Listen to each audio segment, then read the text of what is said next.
Les actionnaires de Tesla tentent de virer Elon Musk, mais peuvent-ils y arriver?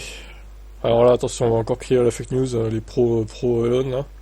C'est sur le Tesla Investor Club de Reddit, une des plus grandes communautés d'actionnaires d'entreprise qui a débat lieu. Plusieurs messages concernent la révocation d'Elon Musk en tant que PDG. Les actionnaires en ont marre de voir Musk détourner la Tesla de sa mission, qui est d'accélérer la transition du monde vers les énergies durables.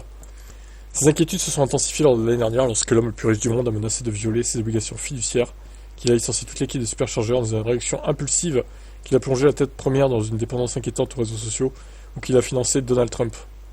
Le problème avec cette entreprise, c'est que le conseil d'administration est entièrement sous le contrôle d'Elon Musk, et cela malgré le fait qu'il ne possède que 13% de l'entreprise. Cette situation oblige les actionnaires à prendre les choses en main, mais ils ne peuvent voter qu'une fois par an, lors de l'Assemblée Générale de Tesla. En juin 2024, ils ont clairement indiqué qu'ils étaient toujours favorables à lui. Depuis l'investiture de Trump, les nouvelles sorties de Musk et les mauvais résultats de Tesla en janvier, il semble que les actionnaires soient de plus en plus enclins à le destituer.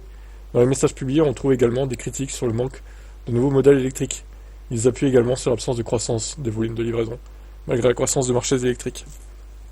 Les actionnaires affirment qu'Elon Musk ne suit pas ses propres principes directeurs en matière de dévouement au travail.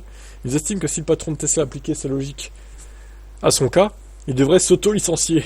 Ah bah là, j'aimerais bien voir ça. Il n'a plus suffisamment de temps à accorder à Tesla, l'entrepreneur dirige virtuellement 6 entreprises. Il travaille également depuis la Maison Blanche dans le cadre de ses responsabilités au Doge.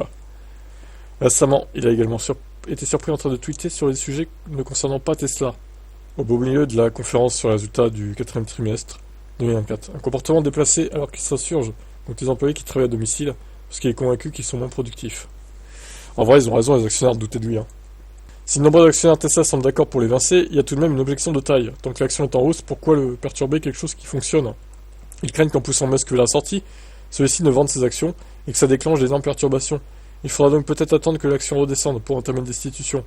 Mais les fondamentaux de Tesla se dégradent de jour en jour. Et ce premier trimestre 2025 sera probablement le pire depuis des années. L'action risque de chuter de manière importante.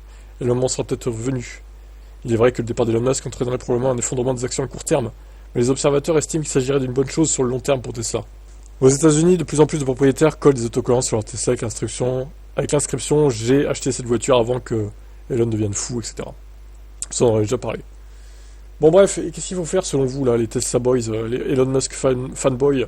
Est-ce qu'il faut le destituer ou est-ce qu'on le laisse en place et on continue à voir ce qu'il va faire de Tesla en bien et en mal, du coup?